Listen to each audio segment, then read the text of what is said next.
नमस्कार and welcome to another episode of Finoscope. तो आज हम लोग डिस्कस करने वाले हैं इनवर्स डिस्काउंटिंग के ऊपर।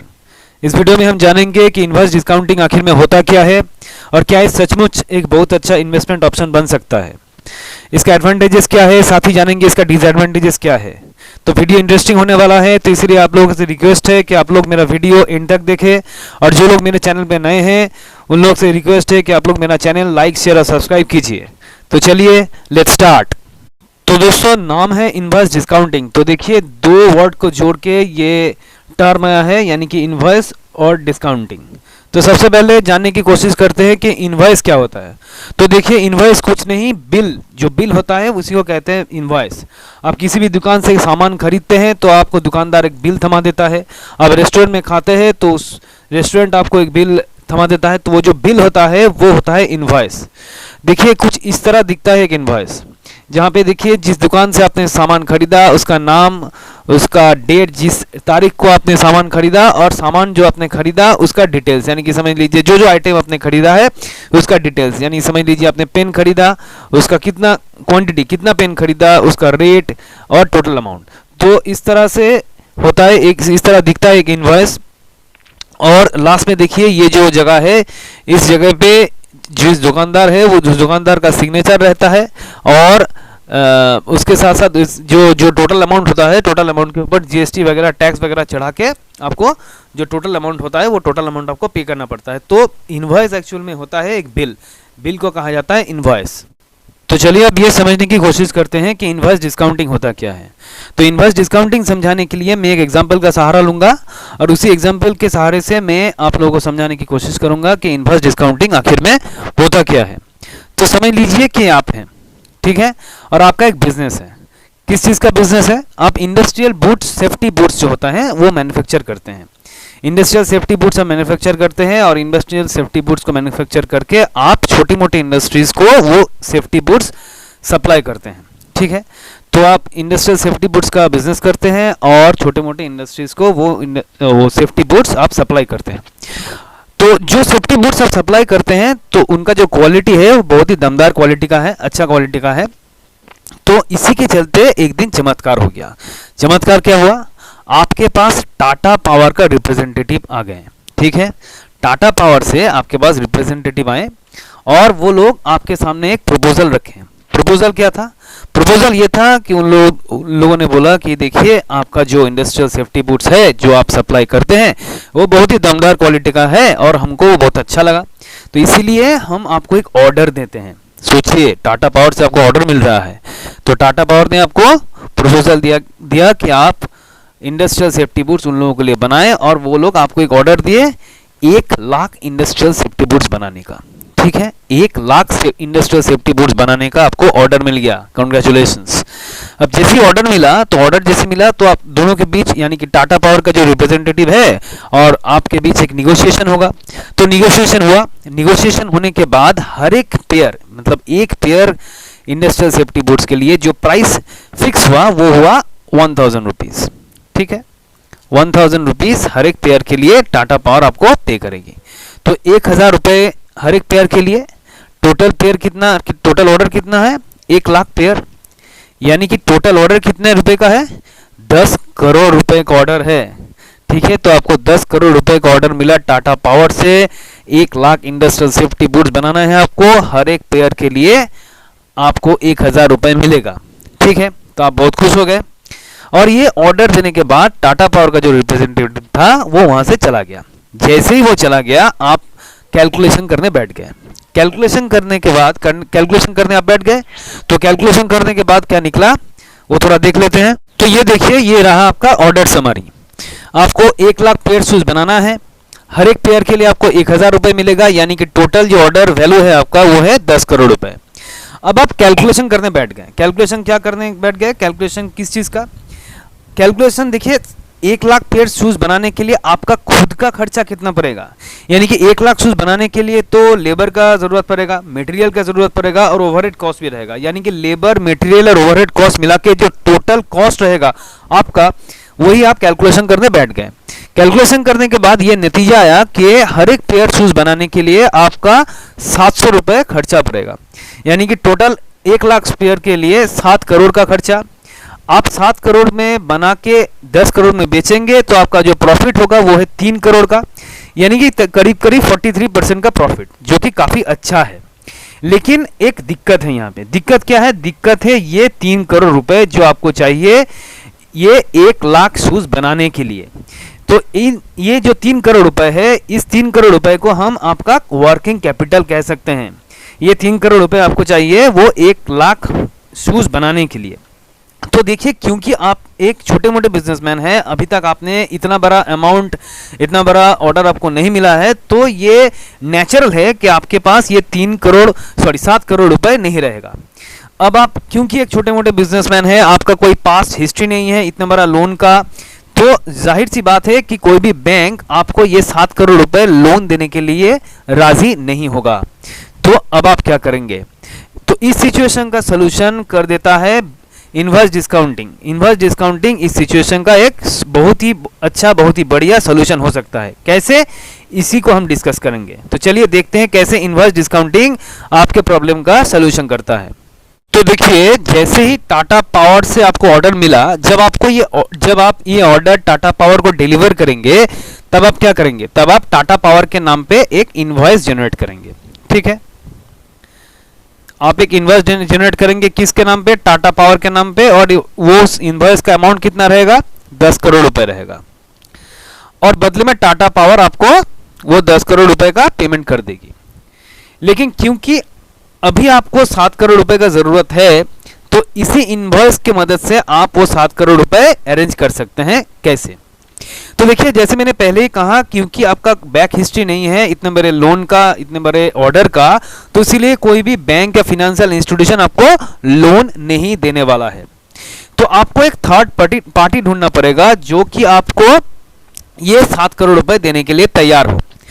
तो ऐसा कौन हो सकता है? ऐसा सिर्फ HNI हो सकते हैं। HNI का मतलब हाई नेटवर्थ इंडिविजुअल, यानी कि जो इंडिविजुअल जिनके पास बहुत सारा पैसा हो और जो लोग इन्वेस्ट करने के लिए तैयार हो। तो ऐसे ही एक HNI आप ढूंढने लग गए। तो ढूंढते ढूंढते आपको एक ऐसा HNI मिल गया। ठीक है, अब आप उस HNI के पास गए और उस HNI के पास जाके आपने कहा कि देखो, मैं आपको ये इन्वॉइस देता हूं 10 करोड़ का, जो कि एक बहुत ही रेप्यूटेड पार्टी के नाम पे है, बहुत ही रेप्यूटेड ट्रस्टवर्दी पार्टी के नाम पे है। यहाँ पे जैसे टाटा, जो कि बहुत ही रेप्यूटेड एक बिजनेस हाउस है, आप उनसे जाके कहेंगे कि देखो, टाटा पावर के नाम पे ये इनवॉइस रेज है, यानी कि बहुत ही रेप्यूटेड कंपनी है, ट्रस्टवर्दी कंपनी है, यानी कि पैसा आपको मिलने ही वाला है। ठीक है, मैं आपको ये इनवॉइस देता हूं, आप मेरे को 10 करोड़ रुपए दे देंगे। तो वो सोचेगा मेरा क्या फायदा है, तुम मेरे को 10 करोड़ रुपए, मैं 10 करोड़ रुपए का इनवॉइस दिया, मैंने तुमको 10 करोड़ दे दिया, तो मेरा क्या फायदा हुआ? तो आप फायदा करेंगे। फायदा क्या होगा?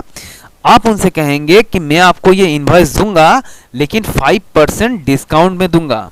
ठीक है, आप उनसे कहेंगे कि मैं आपको 10 करोड़ रुपए का इनवॉइस दूंगा, लेकिन बदले में 5% डिस्काउंट में देंगे, मैंने यानी कि बदले में मैं सिर्फ 9 करोड़ 50 लाख ही लूंगा।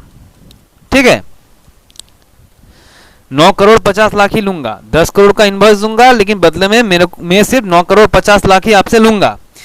अब ये जो इनवॉइस है, ये इनवॉइस आप टाटा पावर को दे देना और टाटा पावर आपको 10 करोड़ रुपए दे देगी। लेकिन यहाँ पे एक शर्त है। शर्त क्या है? शर्त ये है कि ये जो पैसा, ये जो 10 करोड़ रुपए टाटा पावर आपको देगी, ये कुछ दिन बाद देगी। समझ लीजिए 90 डेज बाद। 90 डेज बाद ये इनवॉइस, ये HNI टाटा पावर को दे देगी और टाटा पावर उनको 10 करोड़ रुपए दे देगी। ठीक है, तो इस सिचुएशन को सुन के वो HNI राजी हो गया, एग्री कर गया, आपको 9 करोड़ 50 लाख रुपए उसने दे दिया और आपसे 10 करोड़ रुपए का इनवॉइस उसने ले लिया। तो चलिए अभी देखते हैं कैलकुलेशन में क्या डिफरेंस हुआ। तो चलिए देखते हैं कि कैलकुलेशन में क्या डिफरेंस हुआ। तो देखिए, अभी आपको जो पैसा मिला वो है 9 करोड़ 50 लाख रुपए। पहले जैसा 10 करोड़ आपको नहीं मिला, अभी आपको कितना मिला? 9 करोड़ 50 लाख रुपए। लेकिन आपका मैन्युफैक्चरिंग कॉस्ट तो सेम है, वही है, यानी कि 7 करोड़ रुपए। तो अभी आपका प्रॉफिट कितना हुआ? पहले प्रॉफिट था 3 करोड़ रुपए, क्योंकि आपको 10 करोड़ रुपए मिलने वाला था, लेकिन अभी आपको 9.5 करोड़ ही मिला, तो प्रॉफिट आपका घट गया। घट के कितना हुआ? 3 करोड़ से 2.5 करोड़ रुपए हो गया। प्रॉफिट परसेंटेज भी घट गया, पहले प्रॉफिट परसेंटेज था 43%, अभी हो गया 35.71 यानी कि 36% के आसपास। लेकिन देखिए 36% भी काफ़ी अच्छा खासा प्रॉफिट परसेंटेज है। और सबसे बढ़िया बात यह है कि आपका जो प्रॉब्लम था, ये जो 7 करोड़ रुपए आप अरेंज नहीं कर पा रहे थे, वो जो प्रॉब्लम था, ये प्रॉब्लम आपका सोल्यूशन हो गया, इसका हल हो गया। तो आपका ये हुआ नया प्रॉफिट परसेंटेज। अभी जो HNI आपको 10 करोड़ रुपए दे दिया, उनका क्या प्रॉफिट हुआ? उनका प्रॉफिट ये हुआ, देखिए उन्होंने तो 10 करोड़ तो नहीं दिया, उन्होंने कितना दिया? 10 करोड़ का बिल आपसे ले लिया, 10 करोड़ का इनवॉइस आपसे ले लिया, लेकिन पेमेंट आपको सिर्फ 9.5 करोड़ का ही किया। अभी वो इनवॉइस वो टाटा पावर को देगी, तो टाटा पावर से उस HNI को 10 करोड़ रुपए मिलेगा, यानी कि 9.5 करोड़ देके 10 करोड़ रुपए उसको मिल गया, यानी कि मोटा मोटा 50 लाख रुपए स्ट्रेट कार्टून का प्रॉफिट हो गया। ठीक है, तो 50 लाख रुपए का प्रॉफिट उस HNI ने कमाया। लेकिन यहाँ पे एक प्रॉब्लम है। प्रॉब्लम क्या है? प्रॉब्लम ये है कि आपको कैसे पता चलेगा कि कौन HNI आपको वो पैसा देने के लिए राजी होगा? आपको तो ढूंढना पड़ेगा ना, तो ढूंढते ढूंढते ये तो पॉसिबल नहीं है, आप कहाँ पे ढूंढेंगे? और उस HNI को कैसे पता चलेगा कि ऐसा एक इनवॉइस है जिस इनवॉइस में मैं इन्वेस्ट कर सकता हूं? तो इसी जगह इसी प्रॉब्लम को सॉल्यूशन करने के लिए अभी नए नए प्लेटफॉर्म्स आ गए हैं। प्लेटफॉर्म कैसे? जैसे कि क्रेडेक्स। तो इस प्लेटफॉर्म में आप जाएंगे तो वो प्लेटफॉर्म आपको दिखाएगी कि देखिए ऐसा ऐसा इनवॉइस है, इस इनवॉइस जो इस इनवॉइस में कितना डिस्काउंट दिया जा रहा है वो भी दिखा देगी। कि समझ लीजिए आपको दिखा दिया कि देखिए एक 10 लाख का इनवॉइस है 5% डिस्काउंट में, तो वो उस प्लेटफॉर्म में जाके आप वो डील कर सकेंगे। ठीक है, अभी देखिए उस प्लेटफॉर्म का क्या फायदा रहेगा? उस प्लेटफॉर्म का भी तो कुछ फायदा रहेगा ना, तो प्लेटफॉर्म का फायदा हम देखते हैं। तो देखिए ये जो 50 लाख रुपए का इस HNI को फायदा हुआ, तो समझ लीजिए वो HNI वही एक प्लेटफॉर्म में गया, जैसे कि क्रेड या फिर क्रेडेक्स, वैसे ही एक प्लेटफॉर्म में जाके इस डील के बारे में जाना और इस डील को फुलफिल किया। तो वो इस डील से कितना फायदा हुआ HNI को? उस डील से 50 लाख रुपए का फायदा हुआ, यानी कि 5% का प्रॉफिट हुआ। अब 5% का प्रॉफिट, तो उस प्लेटफॉर्म ने कहा कि इस 5% में से 2% मैं रख लूंगा और बाकी 3% तुम रख लेना।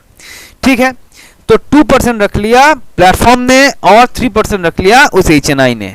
तो प्लेटफॉर्म का फायदा हो गया स्ट्रेट अवे 2%। ठीक है, तो यानी कि 20 लाख रुपए। तो देखिए अभी 3% का जो फायदा हुआ है आपको, ये फायदा हुआ है 90 डेज में, यानी कि हम कह सकते हैं करीब करीब 3 महीने में। तो मोटा मोटा एनुअल परसेंटेज रिटर्न परसेंटेज कितना है? 12%।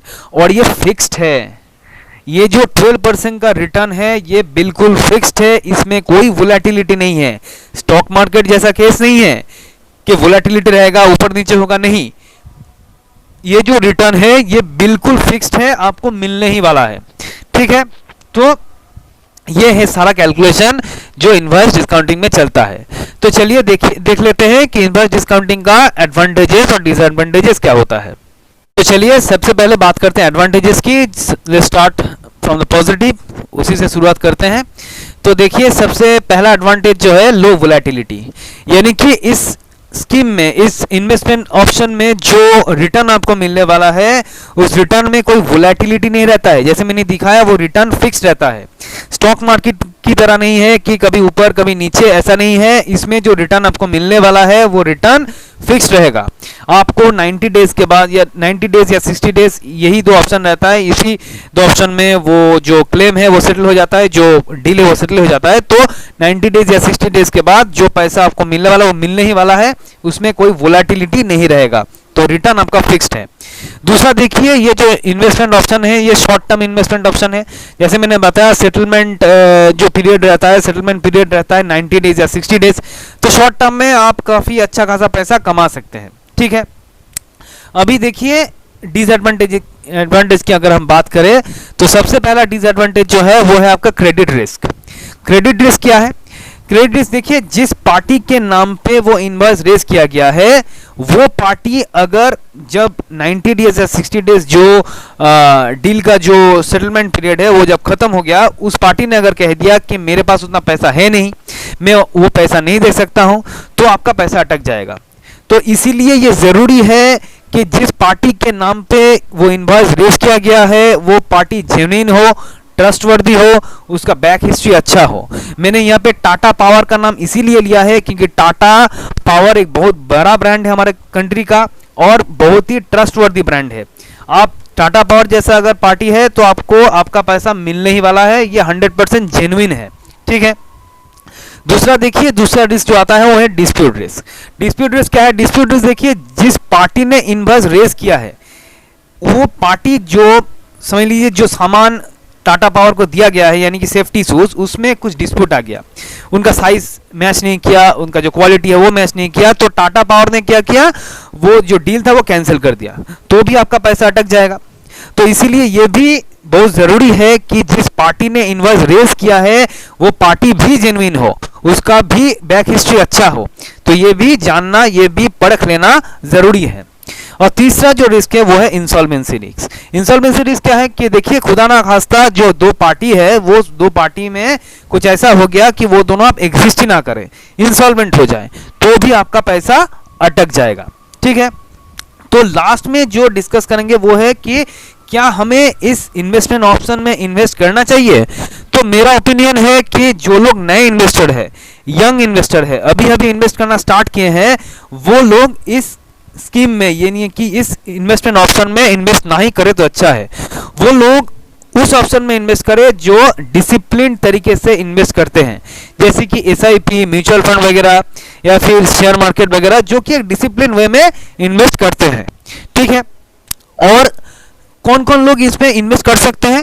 वो लोग जो बहुत दिन से इन्वेस्ट कर रहे हैं, जिनका एक अच्छा खासा कॉर्पस हो गया है, उनका समझ लीजिए उनका म्यूचुअल फंड में भी अच्छा खासा इन्वेस्टमेंट है, शेयर्स में भी अच्छा खासा इन्वेस्टमेंट है, थोड़ा बहुत क्रिप्टो में भी है, रियल एस्टेट में भी है, तो वो लोग अभी नए ऑप्शन ढूंढ रहे हैं इन्वेस्टमेंट का, वो लोग इस ऑप्शन का फायदा उठा सकते हैं, वो लोग इनवर्स डिस्काउंटिंग में इन्वेस्ट करें तो उनके लिए ये बहुत अच्छा ऑप्शन रहेगा, ठीक है। तो आज हम लोगों ने डिस्कस किया इनवर्स डिस्काउंटिंग के ऊपर। इनवर्स डिस्काउंटिंग होता क्या है, क्या क्या एडवांटेजेस है, क्या क्या डिसएडवांटेजेस है, कौन कौन इसको इन्वेस्टमेंट ऑप्शन की तरह ले सकते हैं और कौन कौन इसे इन्वेस्टमेंट ऑप्शन की तरह ना ही ले तो अच्छा है, इन सारी चीज़ों के ऊपर एक डिस्कशन हमने किया। तो उम्मीद है आपको ये वीडियो पसंद आया होगा, और अगर आपको ये वीडियो पसंद आए तो आप लोग मेरा चैनल फिनोस्कोप लाइक, शेयर और सब्सक्राइब कीजिए। तो मिलते हैं एक नए वीडियो में, नए टॉपिक में, तब तक के लिए खुश रहिए, सेफ रहिए, थैंक यू।